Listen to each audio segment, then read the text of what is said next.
Hey guys, Dan Chan here. Today I want to talk to you about something a little different. I want to talk about guilds, specifically starting your own guild. This may not be something everybody's interested in, probably isn't something everybody is interested in, because it's actually quite a lot of work, but it can be very rewarding. Shout out to Stars who just made a video and put it up today, and just really kind of showcased all the fun you can have starting your own guild and building it up.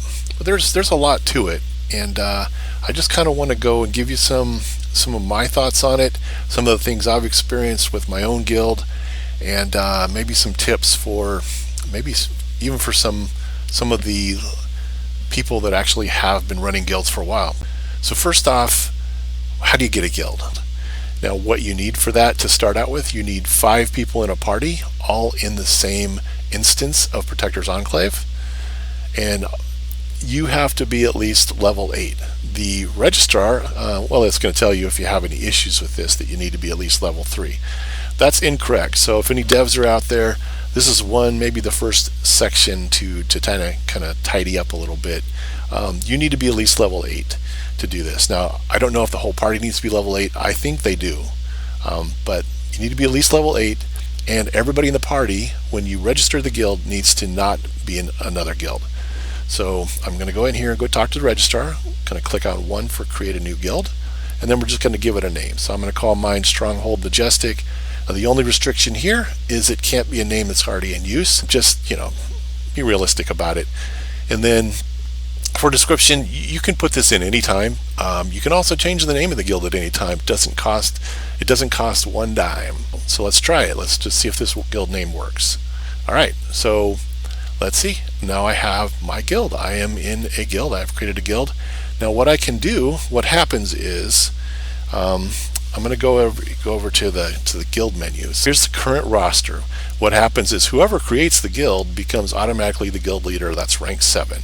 There's a lot of privileges, and you can change those in settings to there. Everybody else is brought into level 1. You can change the settings in here. The defaults in here are they're very limited. This is basically saying you can use the guild chat and you can sort the guild bank. Now, if this is going to be just you and your characters, by all means go ahead and add whatever the heck you want to it. But what I recommend is if you can ever have anybody else in here, just be real careful with what permissions you give them. Okay guys, we're about to go take a look at our guild. Now you're going to see on the basic Sword Coast map, it's going to be on the upper right. Let's go check it out. And here we go. Alright, as you can see, Stronghold is a little beat up. It's not much to it. We got some dents in the roof here. You're going to come in here and you're going to see there's a heroic called the Lumberyard, but it's not actually in the Lumberyard. The first thing you need to do to start leveling your guild up is to build the Lumberyard. Now that's actually the easiest process in here. All you need to do is gather building materials. Now there's a couple ways to do that. One of them that's not necessarily obvious when you first come in here is you need to do heroics within the stronghold. Every heroic you complete, when you turn it in, you will get building supplies. Let's go ahead and do one of those. Now if your item level is not super high, this could be a little challenging, these heroics, but they're not they're not as bad as when I first came in here, when I was like, I don't know, level 3 or 4 back when item levels were much lower. All right. Okay. So, and if we go and cash in our rewards for the heroic, we're going to see we got 5 building materials and then our first influence for the day. What's confusing, I believe, it was for me, is your lumberyard is here. It's going to say the heroic encounter the lumberyard. If you're looking for the heroic, just forget about it, because it's a little confusingly worded. It's basically saying do heroics until you have enough supplies, and then turn those supplies in to the stronghold, and then you'll be able to build your lumberyard. So the other way, you go to the builder here, and you get this quest here. If you have no lumberyard built, then you can get this quest every day on every character. Get that, and then let's take a look at what that involves. So this is supply pickup, and that's in Protector's Enclave, and we're going to jump into Protector's Enclave.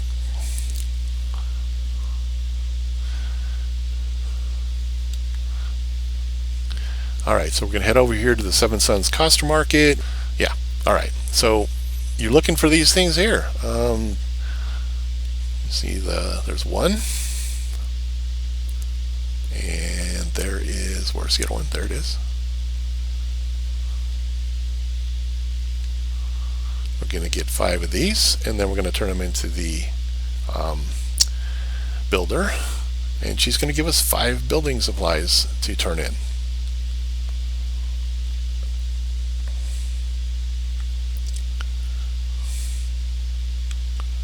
Another one here. Come on. And then we've got all of our building supplies. So, all right, so we're back here. Let's go turn in the quest. And as you can see, I'm going to get 5 building supplies right there. Goodbye, builder. And we'll turn that in too. So now we go to our production structure. You only have 2 production plots available when you first start. And you can't really do anything until you can produce wood and food. So the first thing you have is Misty Hills here, which is the lumberyard. You can see we've got our requirements, which is just 50 out of 50 building materials.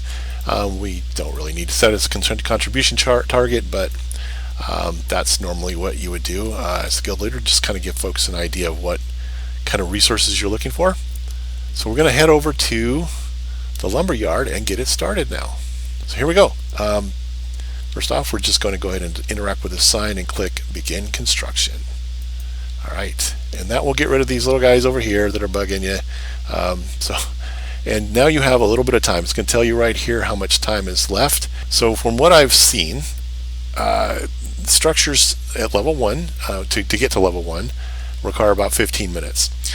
And then it's going to be, as they go up, every level above that is 1 extra minute. Now the guild hall is a little different. The guild hall goes by days. So let's go over to the next production spot. This is the second production spot that gets unlocked. It's our farm, which the farm needs quite a bit of other things. Surplus equipment. The one thing you can look at for surplus equipment is something that I have a lot of on this character. And you see all these scarves and stuff? They're worth, what, 5 silver and only 6 refinement points? However, they're considered epic equipment. To build our farm, we need 27,000 surplus equipment. 27,000. Now each one of those epic items, those epic scarves, are worth 500. So 54 scarves, and I've got enough surplus equipment to meet that requirement. Now, obviously, I'm going to need more for the guild hall itself. So as you can see, I'm going to need, before I can even do anything with the guild hall, I need 100 Astro Diamond chests or 100,000 Astro Diamonds. I need 100 gold. I need 32,000 influence. You get those from completing heroics in the stronghold. That's one of the ways. The other way is you can buy influence vouchers off the auction house. You can get them from stronghold chests of power, which you can get in the Zen market, or people will sell them in the auction house as well. You need heroic shards of power, which you can get from again from major heroics in the stronghold. Adventure shards of power, which come from a couple of different quests. There's a daily quest from the ranger, which basically you have to do 3 heroics in the stronghold, and the other one is a semi-daily quest you'll get from the Master of Coin.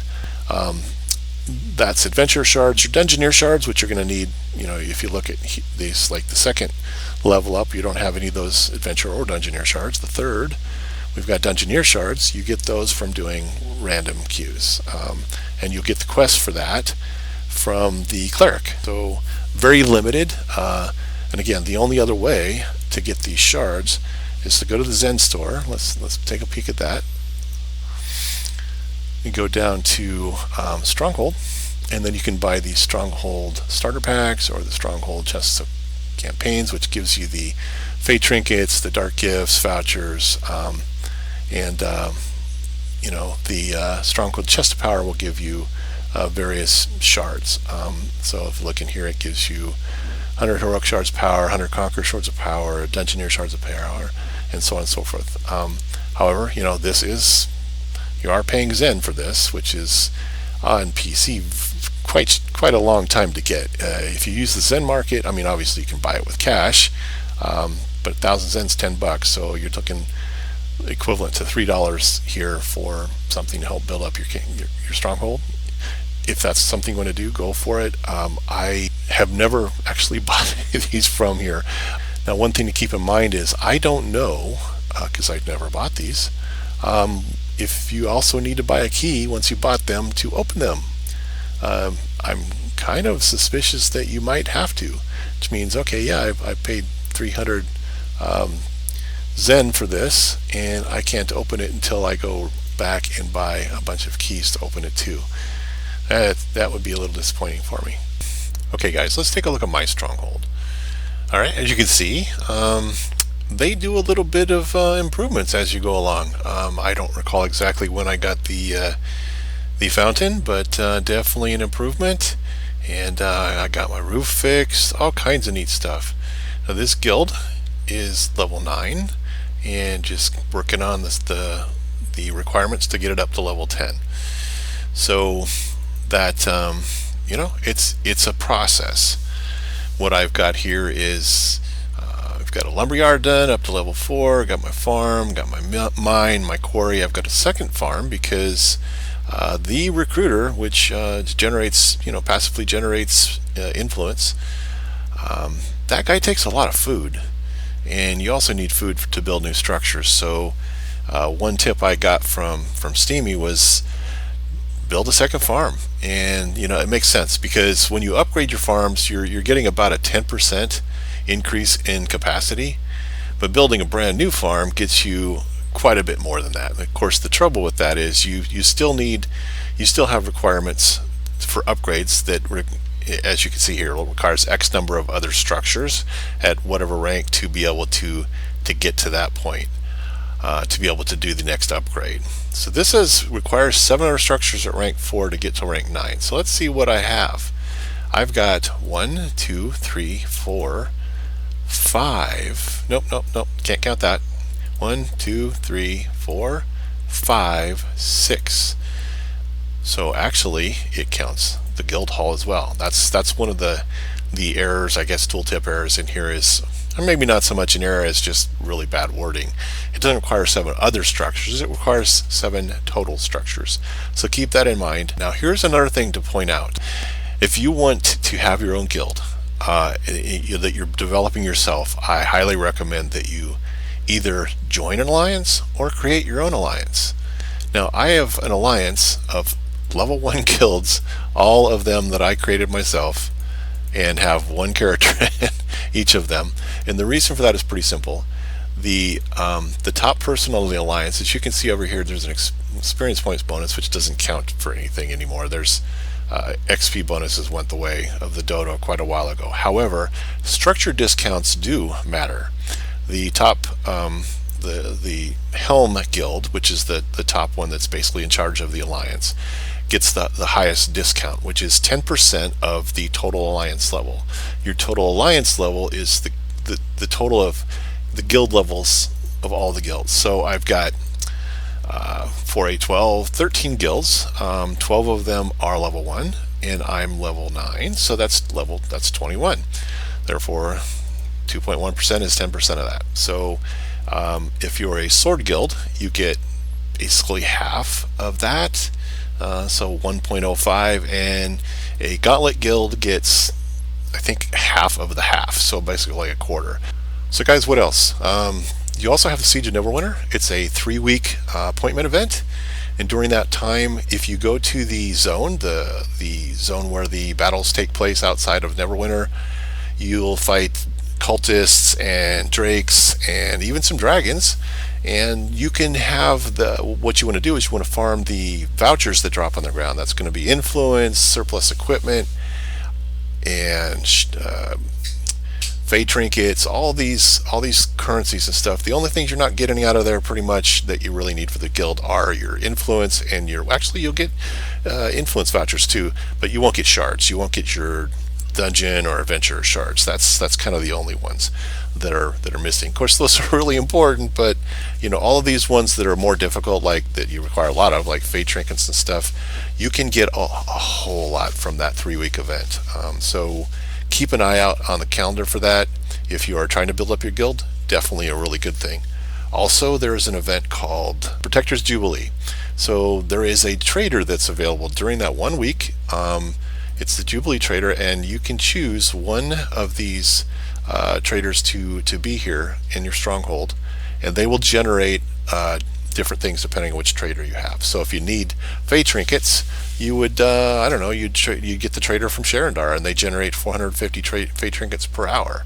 If you need frozen treasures, you get this guy, and so on and so forth. Again, they're only here 24 hours. They generate stuff pretty fast, and they will fill up their coffer, I guess, that you have to come in and tend. Same as everybody else, same as all the other structures on the stronghold.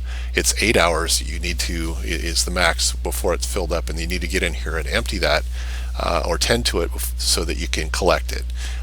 After 24 hours it disappears, so you need to make sure to get here before the 24th hour to get the last of it, and then just refresh it every day for that 7 days. Or if you need different ones, like maybe you need some Astro Diamond chests or whatever, there is just a tremendous amount of benefit or value you can get out of this. But again, it's only a week long. The other one that I mentioned earlier was this recruiter. He can have a maximum of 800 because he gets 100 per hour. You get him for a week, but he does require a lot of resources.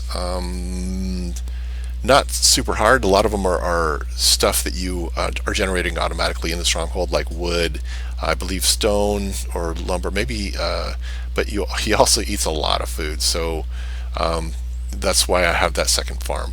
So since you're going to need a boatload, that's the kindest word I can use. You're going to need a boatload of influence, among other things. The earlier you can get this guy started and just continuously keep him going, continuously come over to the stronghold and tend this particular structure, the better. I mean, I have forgotten these guys, or when I run at a time, the most important one really is that recruiter. So make sure to get him. I can't stress that enough. If you want to continue building up your stronghold, you want a very large amount of influence in there. Everything, pretty much everything requires influence, to upgrade. There are alternative ways to get some of this stuff. Let me just show you. So you go to the campaign stores for your Sherendar, say, or your Dread Ring.